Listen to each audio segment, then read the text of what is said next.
Good morning. Good morning. It's time to rise and receive. Welcome to your morning send off designed to support you in receiving what you most want by unlearning struggle.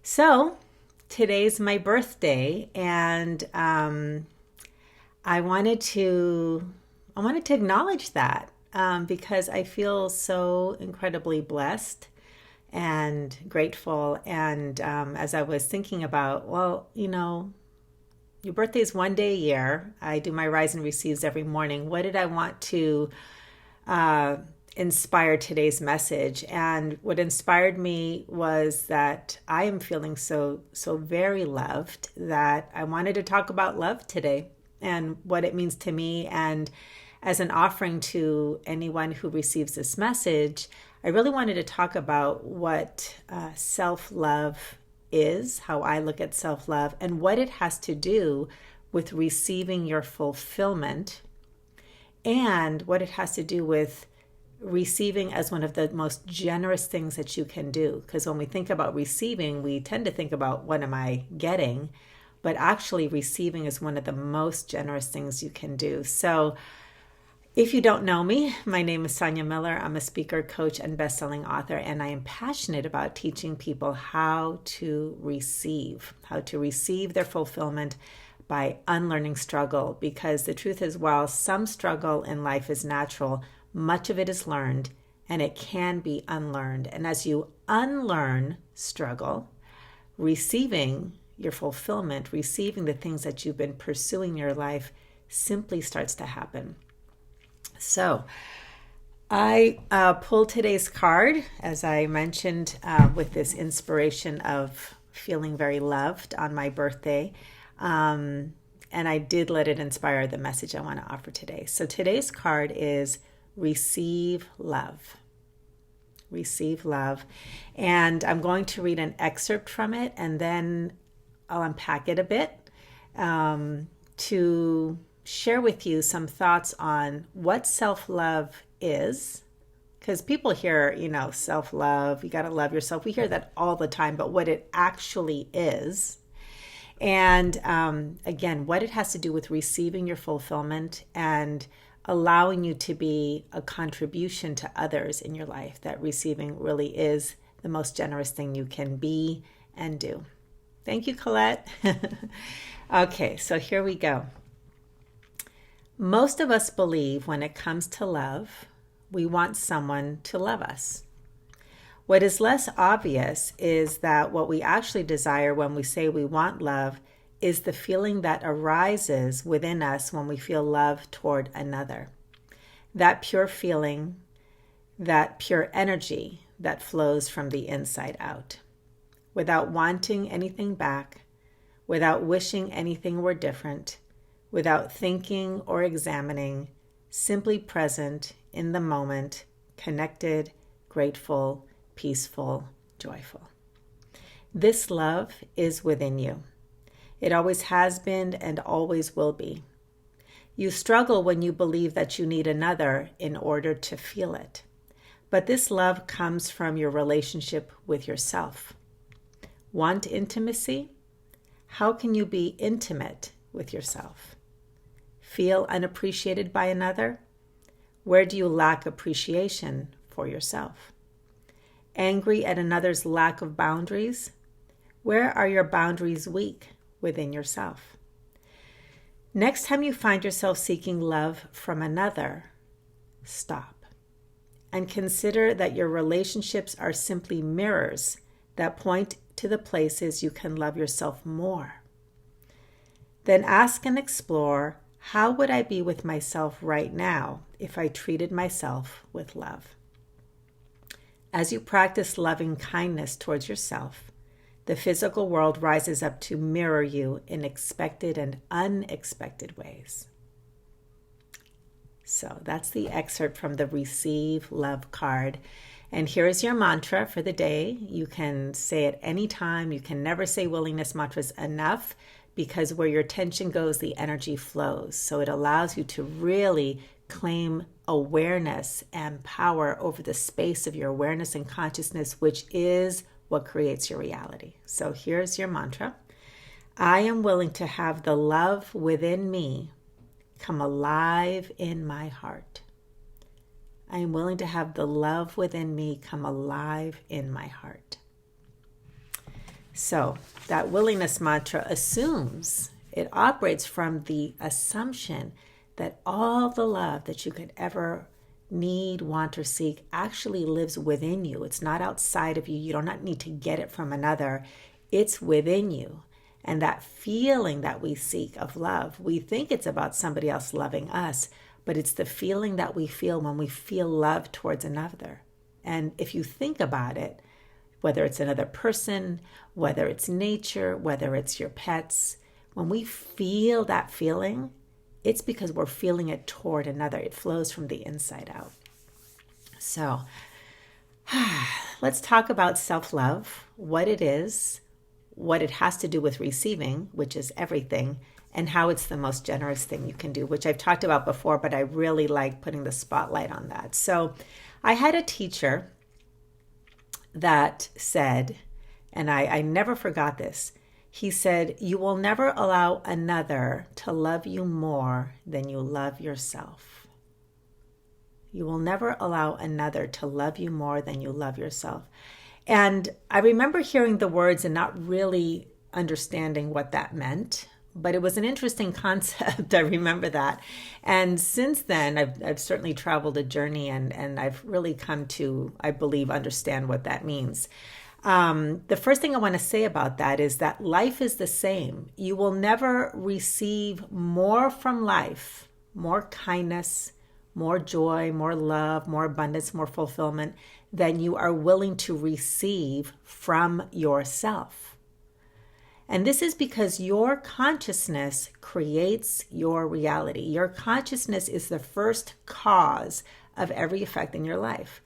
Now, you can move through the world disagreeing with me, which is fine, but if you get sick and tired of things not working the way you want them by trying to make things happen in your outer world, you might eventually arrive like, well, maybe I should try this assumption on for size that my consciousness is actually creating my reality rather than me trying to make things happen in the outer world. Because you can make things happen in the outer world for a while, but they don't last.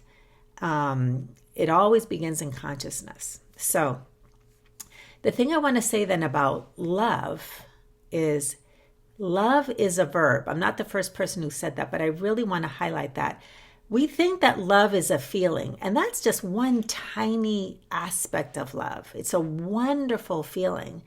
But when it comes to loving yourself, we tend to get lost in that idea of love as a feeling. So we think, oh, I need to love myself. I need to feel that love towards myself.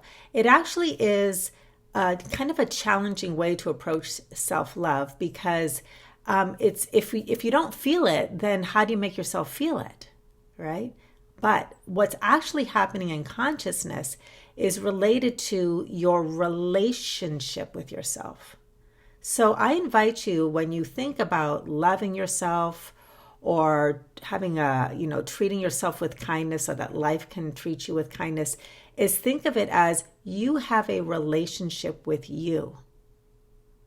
And the verb of love is, how do you treat yourself? Okay, so you can actually be feeling sad and be coming from a place of self-love in your sadness. You can actually be angry and come from a place of self-love towards yourself in that anger. You can be afraid and feel fear, but be loving towards yourself. Treat yourself with love in that fear. As you start to relate to yourself with kindness, as you ask yourself, what's the kindest thing I can do? What's the kindest way I can be with myself? You are now tapping into the power of self-love, because your relationship with you is what gets mirrored in your relationship with life. Okay. Furthermore, when you start to treat yourself with love, and then that opens up the flow of the kindness of life, you become this vessel, this vehicle, this instrument of kindness and generosity. Because love then and the kindness of life flows through you. You become like this fountain. and it flows through you onto others. Okay. But when you cannot tap into that flow, what happens is that your relationship with yourself is based in lack. I don't have love. I don't feel love. I don't have it. I need it from another person. I need it from another, which means I don't have it. That's the consciousness of lack. And then what happens is that turns people into getters and takers. And that's a common misunderstanding about receiving. We often think that receiving is about getting something. It's not. It's an experience that flows through us. It's life moving through us. It's feelings moving through us, right? So when you are trying to get love, the consciousness in you is, I don't have love. It's not in me.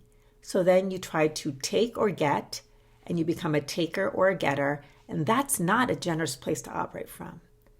But when you're willing to assume that love, all the love in the world already lives within you, and your opportunity is to access it, to start to open up to it by treating yourself with love, by relating to yourself with love, then you will start to experience that love moving, flowing through your own experience. So you actually feel more of that love and appreciation for yourself, that kindness, that generosity, that consciousness creates. You can see how it expands and flows, right? So I hope this way of thinking about self-love and how it relates to really inviting good fortune and greater kindness and generosity from life gives you some new tools, new possibilities, new perspectives. And I will say this is a discovery process. It really is. If you don't know how to treat yourself with kindness, if you don't know how to treat yourself with love, then I invite you to start looking around and become curious like a detective. This is often an assignment I will give my clients is if you don't have a frame of reference for what that might be like in your relationship with you, just start looking around. I always say, if you seek the kindness of life, you will find it. If you seek examples of people who treat themselves with love and kindness, you will find it. And you might not find one person who embodies that exactly the way you want, but you can create a composite role model and say, I like that about that person. I like that about that person. I like that about that person. You can do that for any aspect of your life. Whether you don't have a good frame of reference for a healthy relationship, you can create a composite role model of that and then have that in your awareness. Same thing with your relationship with money. Same thing with your relationship with yourself. Okay, so I hope this is helpful. I hope it inspired you. I have one of my closest friends asked me yesterday, she goes, so what are you going to celebrate with this birthday about this year? And so that's kind of what give way to this rise and receive. And I really thought about it. And I want to give special thanks to a friend and a mentor who introduced me to this idea in the last year or so. It was a new aspect of self-love. And what I'm really grateful for in this, that I'm celebrating with this birthday is in this past year or two, I learned how to occupy my space. How to occupy my space. That expression, that aspect of self-love has been the energy of worthiness, of self-worth. Like I am worthy of taking up space. My feelings matter in my relationship with myself. And again, sometimes those feelings were sadness, anger, fear, but I related to those. And I've been studying and practicing this for many years, but there was a whole new level for me this last year about embodying it. So that's why you hear me talk so much at Rise and Receive about feeling feelings, feeling sensations, and that being a doorway to your natural self-worth, which then again, when you operate from natural self-worth in your body, simply because you exist, you can receive from life in your physical experience simply because you exist. So here's your mantra one more time for the day. Take this with you. I am willing to have the love within me come alive in my heart. So please like, please share if this is something that you enjoyed and that speaks to you. Please hit the red subscribe button. If you're on YouTube, it helps me reach the people that I'm here to serve. And if you'd like to move forward, take next steps with this, if you haven't already, look at the links I'll provide as next step opportunities. You can sign up for the early bird list for the receive cards, which are coming out in the new year. You can try the 30-day challenge, which guides you easily one video a day in making space for you so you can practice occupying your space and relating to yourself with love and nurturing that consciousness. And if you'd like to do a deep dive with lots of support from me in an intimate group setting, starting in January, I am launching a brand new program called the Feel Worthy Program. Go to feelworthyprogram.com. Check it out. If you have any questions, I'm happy to answer them for you. Have a great day, and I'll see you at the next Rise and Receive. Bye, everybody.